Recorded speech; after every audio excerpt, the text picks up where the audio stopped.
কখনো কি এমন হয়েছে আপনার মন চাইছে সবুজে ঘেরা কোনো পাহাড়ে হারিয়ে যেতে, যেখানে নরম মেঘগুলো আপনাকে ছুঁয়ে দেবে আর বাতাসে থাকবে শুধু চা পাতার সতেজ গন্ধ? আজ আমি আপনাদের ঠিক তেমনই এক জায়গায় নিয়ে যাব, বাংলাদেশের চায়ের রাজধানী শ্রীমঙ্গলের অন্যতম সুন্দর চা বাগান নূরজাহানে। নিজের চোখেই দেখি কেন এই জায়গাটা প্রকৃতিপ্রেমীদের কাছে একটা স্বর্গ।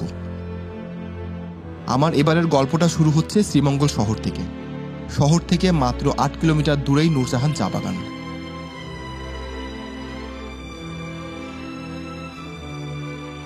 শ্রীমঙ্গল এসেই সারাদিনের জন্য একটা সিএনজি ঠিক করে নিলাম। ড্রাইভার ভাইয়ের সাথে কথা বলে ঠিক করে নিলাম আমাদের আজকের রুট। আমার প্রথম গন্তব্য হচ্ছে নূরজাহান টি এস্টেট।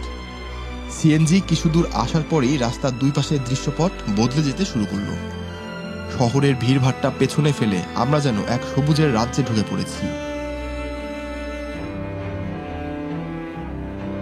পথের ধারে সারি সারি গাছ, আর তার আড়াল থেকে উকি দিচ্ছে ছোট বড় অনেক টিলা।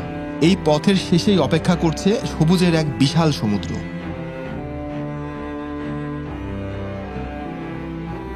বাংলাদেশে যতগুলো পর্যটন স্পট আছে তার মধ্যে শ্রীমঙ্গল অন্যতম।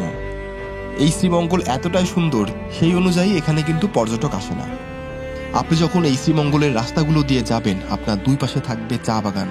এই চা বাগানের মধ্য দিয়ে আপনি যখন যাবেন, এই অনুভূতি আসলে ভাষায় প্রকাশ করার মতো না। অবশেষে আমরা এখন নূরজাহান চা বাগানে পৌঁছে গিয়েছি। সিএনজি থেকে নামতেই যে দৃশ্যটা চোখে পড়ল সেটা ভাষায় বোঝানো মুশকিল। যত দূর চোখ যায় শুধু সবুজ আর সবুজ। মনে হচ্ছে ঢেউ খেলানো টিলার ওপর কেউ যেন পরম মমতায় একটা সবুজ মখমলের চাদর বিছিয়ে রেখেছে, আর বাতাসে ভেসে আসছে তাজা চা পাতার সেই পাগল করা গন্ধ। এটাই আসলে নূরজাহান চা বাগান, যার সৌন্দর্যের কথা এতদিন শুধু গল্পেই শুনেছি।